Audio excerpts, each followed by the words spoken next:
বিশ্বকাপ উদ্বোধনীতে এই ছবি আপনি দেখেছেন নিশ্চয়ই, নাম মার্লিন। মেক্সিকোর হাঁস এখন টুর্নামেন্টের সবচেয়ে জনপ্রিয় ফ্যান। ভিডিওতে দেখা যায় একজন সমর্থকের বিশাল বহরের সঙ্গে একটা হাঁস, গায়ে মেক্সিকোর জার্সি। সামাজিক যোগাযোগ মাধ্যমে যা আলোড়ন তোলে তখনই। মেক্সিকো শহরের জোকালো স্কোয়ারে হাঁটলে ভাইরাল মার্লিনের দেখা পেয়ে যেতে পারেন আপনিও।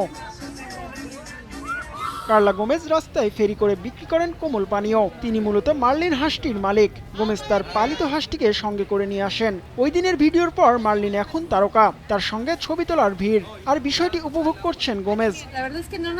এটাকে ভাইরাল করা আমাদের উদ্দেশ্য ছিল না। আমরা যখন বিক্রি করতে বের হই, সে সবসময় আমাদের সঙ্গে থাকে। কখনো কল্পনাও করিনি যে এটা এভাবে ছড়িয়ে পড়বে, কিন্তু আমরা এতে সত্যি খুবই খুশি।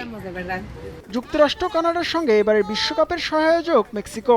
এই বিশ্বকাপের প্রথম ভাইরাল হওয়া মাস্কট বা প্রাণী হলো মার্লিন, যা বিশ্ববাসীর কাছে মেক্সিকোকে নতুন করে তুলে ধরেছে বলে মনে করছেন গোমেজ। চমৎকার। মেক্সিকানরা সবসময় মানুষকে আলোচনার খোরাক যোগায়, আর এখন সে মেক্সিকোর নামকে আরো উঁচুতে তুলে ধরছে। আমরা ভীষণ খুশি। মেক্সিকো, আমরা তোমার সঙ্গে আছি। কার্লা গোমেজ আশা করছেন যে মেক্সিকোর জন্য এই হাঁসটি সৌভাগ্য বয়ে আনবে। জিহাদ হাসান, সময় সংবাদ।